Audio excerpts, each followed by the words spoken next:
It's All-Stars time, baby! I'm Lindsay Gatron, and this is the league's Direction in Review. Game 1 of the full All-Stars competition kicked off with the bans from the North American team targeting China's mid laner, Messiah, forcing out his top 3 champions and nabbing his 4th best, Rise, for Skara.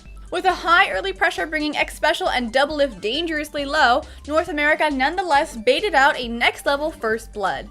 China quickly regained control of the game though, as a gank from St. Vicious assisting Dyrus turned into a nightmare, PDD's Rumble winning the 1v2 battle under North America's turret. Despite Saint's man mode Baron steal, the gap proved to be too wide to close, China's unbelievable lane pressure giving a convincing win to start the weekend. The tables turned at Champion Selective Game 2 as China's LPL players banned several of their previous champion choices and instead boldly stole some of North America's favorite picks. The pace seemed low as China's hyperlane aggression was used against them, jungle pressure and CC under turret lending to a strong early lead for North America. A Game 3 seemed to be just around the corner, but North America didn't have the confidence to hold their lead, allowing themselves to get bullied out of their advantage by a beautiful smite steal of Baron from Troll.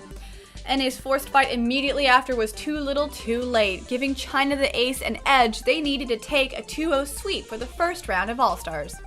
With little to no practice for their team and a language barrier to reckon with, the Europeans still started their first game against Korea strong. A bloody early first game with Diamond leading the charge in mid and bot lane littered Europe with kills, but Korea, however, refused to be outdone, their massive farming capabilities giving them enough gold to take a 3-for-0 trade at the Dragon Pit. The heavy pressure from EU turned against them as Insec, Prey, and Ambition stealthed a Baron kill, giving them an unstoppable shove up bot lane to secure the Game 1 victory. Game 2 had the fans reeling as Alex each pulled a no-fear Tryndamere pick, rocking Dorn's Blade at level 1. Even in a 2v1, Alex barely lost the early fight to exhaust, while similar plays left EU on the sour side of a bot lane double kill. The game quickly spiraled out of control for EU with 4 free turrets and hardly an even trade to be found. Another uncontested Baron turned into a brutal ace for Korea, allowing an unstoppable split push to plow through the European nexus, locking down their victory for yet another 2-0 sweep. NA came out firing in their losers bracket matchup with Europe, early pressure in a 2v1 style mid lane and early ganks from St. Vicious seemingly everywhere on the map. A countered jungle Diamond left NA open to force a Dragonfight 3-1 exchange in their favor. After a 3-0 exchange and the first real victory for EU, NA returned with full 5 in order to try and secure Baron. Well, yes, NA secured the buff, EU ended up securing the inhibitor and 2 Nexus towers before finally being chased down, seconds away from winning the game. Worth. Soaz couldn't fill the backdoor shoes of his LCS teammate Xpeke as minions and Dyrus shut him down, preventing the backdoor and giving NA the push to win in an exciting Game 1. Early action in Game 2 was focused on bot lane as kills were traded back and forth throughout the early game.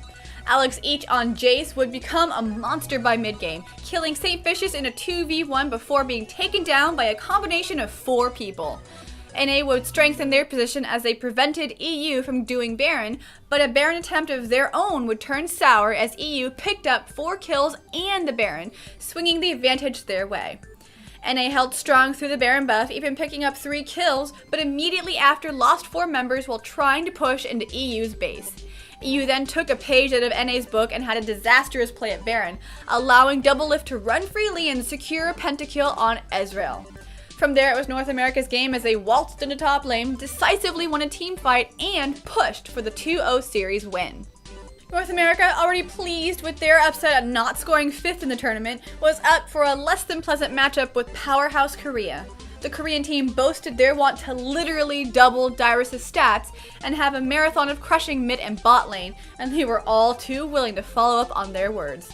With Mad Life's hooks causing death almost on cooldown in bot lane, Insec had free reign to camp top and mid, granting a 10-1 team KD by 15 minutes and pushing all 3 inhibitors before the 22-minute surrender, popping open a pretty severe can of whoop-ass on the American team for Game 1. Second verse was same as the first for North America, with an early invade scoring First Blood, while a narrow miss from Mad Life's hook forced away the counter invade effortlessly. Despite the early disadvantage, North America did their best to pull through, St. Vicious aiding his team and keeping even on kills and turrets. Korea's lane mechanics, however, couldn't be outdone, an easy 5v3 in favor of North America turning into a harsh 4-for-4 trade that led to an uncontested Baron kill for Korea. The lead became too much for North America to handle as Korea savaged through their team in a decisive team fight that forced NA into their second surrender, sending China to the final round of the championship.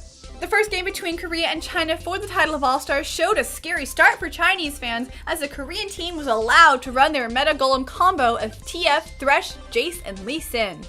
A forced early back for Wei Zhao and Zhao Zhao played in favor of those champion choices, giving an early tower and dragon kill to Korea. A double kill top lane kept up the pace of the game, cueing Madlife to kick in some unbelievable saves. A chagrined and now very much behind China watched as an untouchable Korea tore through turrets without a concern, easily parrying every attempt to engage with Madlife's click of pretty much any button. A squarely beat China surrendered following a free Baron Nashor, sealing Game 1 victory for Korea. The tone was set in champion select as Insect rode jungle Gragas into Game 2. Even as China tried to make a comeback with a bot lane fight, Korea's top laner Shy rode his gold lead to God tier, savaging PDD and Messiah every time they came for the top ganks, drawing so much attention that his team had absolute control of the map. From there, the game turned into an absolute slaughter, vamping up to an unheard of 11 turret and 22,000 gold lead to close the game.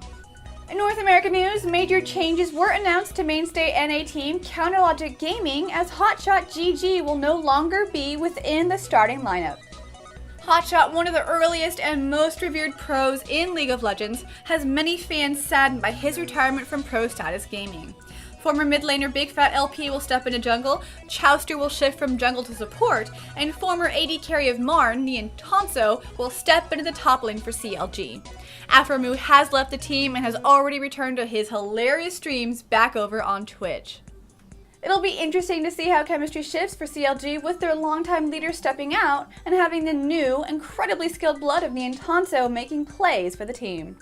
With sweeps for every matchup of the weekend and upsets for almost every team's expected placement, it's clear that the ownership of Season 3 World Champion title will be a volatile one at best. The All-Stars win has been powerfully secured by Korea, and while there's no guarantee for their victory at the end of Season 3, we can expect to see more outlandish and next-level plays coming from the extra team out of that region for World Finals. I'm Lindsay Geektron, and this has been your TLDR All-Stars Review.